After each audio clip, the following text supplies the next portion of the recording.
پھر رمضان میں اللہ نے ہمیں قیام اللیل دیا۔ تراویح کا لفظ نیا ہے، یعنی یہ میرے نبی کے زمانے میں یا صحابہ کے زمانے میں یا تابعین کے زمانے میں تراویح کا لفظ نہیں تھا، یہ بعد میں ایجاد ہوا ہے۔ اس دور میں قیام اللیل تھا، وہ یہ تراویح کا لفظ بنا کہ بعد کے دور میں اہل مکہ 4 رکعت پڑھتے تھے اور پھر ایک طواف کرتے تھے۔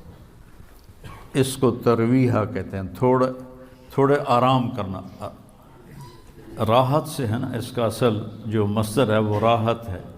تو 4 رکعت پڑھ کے طواف کرتے تھے، تازہ دم ہو جاتے تھے، پھر 4 رکعت پڑھتے تھے، پھر طواف کرتے تھے، پھر 4 رکعت پڑھتے تھے، پھر طواف کرتے تھے، پھر 4 رکعت پڑھتے تھے، پھر طواف کرتے تھے، پھر 4 رکعت پڑھتے تھے، پھر طواف کرتے تھے۔ تو اس سے یہ تراویح کا لفظ بنا کہ وقفہ لینا، آرام کرنا۔ مدینے والوں نے کو جب پتہ چلا کہ مکے والے تو ہر 4 رکعت کے بعد طواف کرتے ہیں، ہم کیا کریں؟ تو انہوں نے 20 کی 40 پڑھنا شروع کر دی۔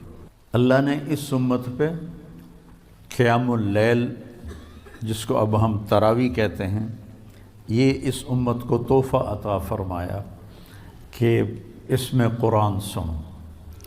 اور پہلی کتابیں امت کو یاد نہیں ہوتی تھی، صرف نبی کو یاد ہوتی تھی، باقی کوئی کتاب کو یاد نہیں کر سکتا تھا، لہذا ان کی نماز تسبیح ہوتی تھی، تسبیح، تحلیل، تکبیر۔ تو ہمیں تو اللہ قرآن دیتا ہے، اگر قرآن کی سمجھ ہو تو کتنے کبھی جنت کے نظارے، کبھی دنیا کی بے ثباتی، کبھی ایمانی صفات، کبھی اخلاق، کبھی سخاوت، کبھی جہنم، کبھی توحید، کبھی رسالت، کبھی آخرت، کبھی دنیا کی حقارت، کبھی آپس کے معاملات، کبھی آپ میاں بیوی کا تعلق، باپ اولاد کا تعلق، بھائی بھائی کا تعلق، تجارت کے مسئلے، زراعت کے مسئلے، حکومت کے مسئلے۔ قرآن تو ایک غنچہ نہیں ہے، ایک گلستان ہے جس میں پھول ہی پھول کھلے ہوئے ہیں۔ ابو ریحانہ رضی اللہ تعالیٰ عنہ جہاد کے سفر میں تھے، واپس آئے تو بیوی سے کہنے لگے 2 نفل پڑھ لوں۔ آخر ان کو بھی تو شوق ہے کہ میں بیوی سے خلوت میں ہوں، 2 نفل پڑھ لوں؟ کہنے کہ ہاں پڑھ لو۔ انہوں نے کہا انا اطعنا پڑھے گا۔ انہوں نے جو اللہ اکبر کیا اور نماز پڑھتے پڑھتے پڑھتے فجر کی اذان ہو گئی 2 نفلوں میں۔ جب ان اذان سن کے سلام پھیرا تو ان کی بیگم نے کہا ابا ریحانہ تعبت و اتعبتنی، خود بھی تھکے ہو، مجھے بھی تھکایا ہے، میں تمہیں یاد نہیں تھی؟ کہنے لگے واللہ نسیت، اللہ کی قسم میں تمہیں بھول گیا تھا۔ کہ تیرا بھلا ہو، بھول گئے؟ ایک کمرے میں خلوت میں کیسے بھول گئے ہو؟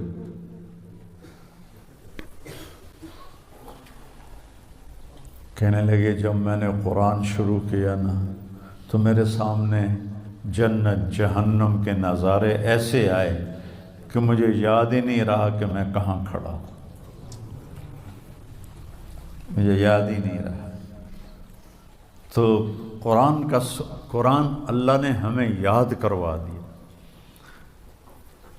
اس کو سینوں میں محفوظ فرما دیا، اور رمضان میں کہا سارے مل کے قرآن سنو۔ اور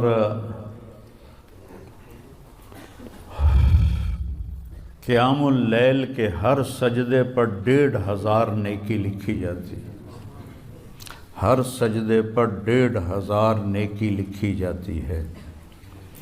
تو اگر 20 تراویح پڑھی تو 40 سجدے ہوئے، اور 15 چوکی 60,000 نیکیاں، اور اس کو 70 سے ضرب دو، 70 گنا ہو جاتا ہے نا، تو 60,000 کو 70,000 سے ضرب دو تو یہ کروڑوں میں چلا جائے گا۔ ایک رات میں آپ اتنی نیکیاں جمع کر لیتے ہیں۔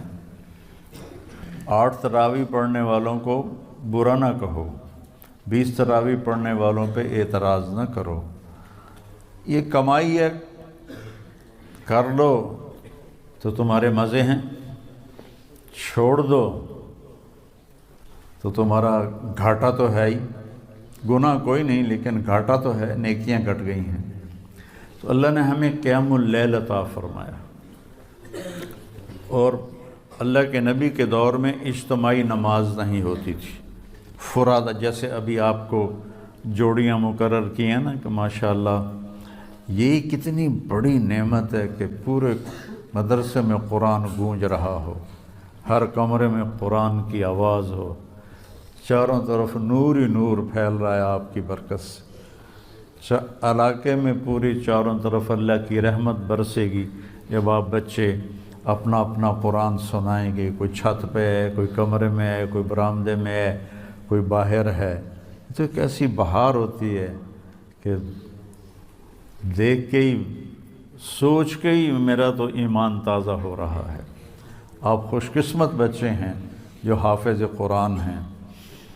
جب تھی ہمت، حضرت شیخ رحمۃ اللہ علیہ تشریف لائے، مولانا زکریا صاحب 1980 میں، انہوں نے جو مفتی زین العابدین رحمۃ اللہ علیہ کا دارالعلوم تھا، اس میں انہوں نے پورا مہینہ اعتکاف کیا، تو میں نے بھی پورا مہینہ وہیں گزارا۔ تو ہم خدمت میں ہوتے تھے، سحری بھی کروانی، افطاری بھی کروانی، پھر حضرت شیخ کے خلفاء آئے ہوئے تھے، ان کو تیل لگانا، مٹھی بھرنا، تو آخری عشرے میں پھر رائیونڈ کے کئی طلبہ آ گئے ہیں، تو میں سحری افطاری کروا کے، تراویح پڑھ کے، پھر بعد میں کتاب ہوتی تھی وہ سن کے، جب لوگ سونے لگتے تو میں، طاہر شاہ رحمۃ اللہ علیہ ساتھی تھا، فوت ہو گیا، اس کو میں اوپر چھت پہ لے جاتا اور 3 سپارے میں اس سے سنتا تھا۔